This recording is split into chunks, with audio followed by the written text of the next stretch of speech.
বীরের বেশে দেশে ফিরল টি-20 বিশ্বকাপ জয়ী টিম ইন্ডিয়া। দীর্ঘ অপেক্ষা শেষে সকালে দিল্লিতে পৌঁছায় চ্যাম্পিয়নদের বহন করা চার্টার্ড বিমান। ম্যান ইন ব্লুদের স্বাগত জানাতে ঢল নামে মানুষের। প্রধানমন্ত্রীর হাতে শিরোপা তুলে দেন অধিনায়ক রোহিত শর্মা।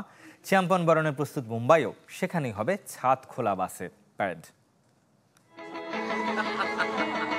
রাতভর অপেক্ষা, বিমানবন্দরে সমর্থকদের আর বিমানে ক্রিকেটারদের। প্রায় 15,000 ফিট ওপরে আরও একবার উৎসবে মাতোয়ারা রোহিত শর্মা, হার্দিক পান্ডিয়ারা। নগদের কাছে সব গ্রাহকই প্রিয়, তাই তো সারা দেশে ক্যাশ আউট চার্জ সবচেয়ে কম। কোনোভাবেই যেন ট্রফিটা হাতছাড়া করতে চাইছে না কেউ। বার্বাডোস থেকে দিল্লি দীর্ঘ 16 ঘন্টার যাত্রা।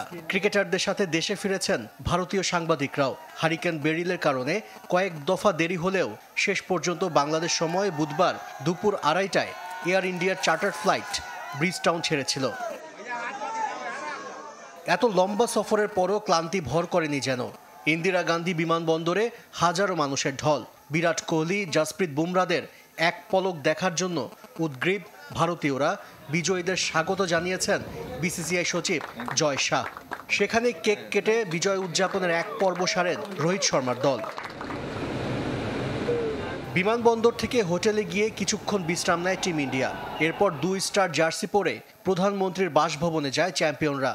নরেন্দ্র মোদীর হাতে ট্রফি তুলে দেন অধিনায়ক রোহিত শর্মা ও কোচ রাহুল দ্রাবিড়। পুরো দলকে অভিনন্দন জানান ভারতের প্রধানমন্ত্রী। ক্রিকেটাররাও তাদের বিশ্ব চ্যাম্পিয়ন হবার গল্প শোনান। নরেন্দ্র মোদীর সাথে সকালের নাস্তা সেরে আবারও দিল্লি বিমানবন্দরে চলে যায় পুরো দল। দিল্লি থেকে চার্টার্ড বিমানে মুম্বাইয়ের পথে টিম ইন্ডিয়া। সেখানে বিশেষ উৎসবের ব্যবস্থা করেছে বিসিসিআই। মুম্বাই বিমানবন্দর থেকে ওয়ানখেড়ে স্টেডিয়ামে ছাদ খোলা বাসে যাবে রোহিত শর্মারা। মেরিন ড্রাইভের দুই পাশে লাখো সমর্থক অভিবাদন জানাবে চ্যাম্পিয়নদের। ওয়ানখেড়েতে বিজয় অনুষ্ঠানে ভারতীয় ক্রিকেট বোর্ডের কাছে ট্রফি হস্তান্তর করবেন অধিনায়ক রোহিত শর্মা। 11 বছর পর আইসিসি শিরোপা আর 17 বছর পর টি-20-র শ্রেষ্ঠত্ব পুনরুদ্ধার করেছে ভারত। বিশ্বকাপের ফাইনালে দক্ষিণ আফ্রিকাকে হারিয়েছে 7 রানে।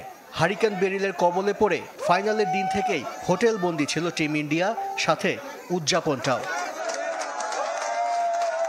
আশিক রুদ্র, চ্যানেল 24।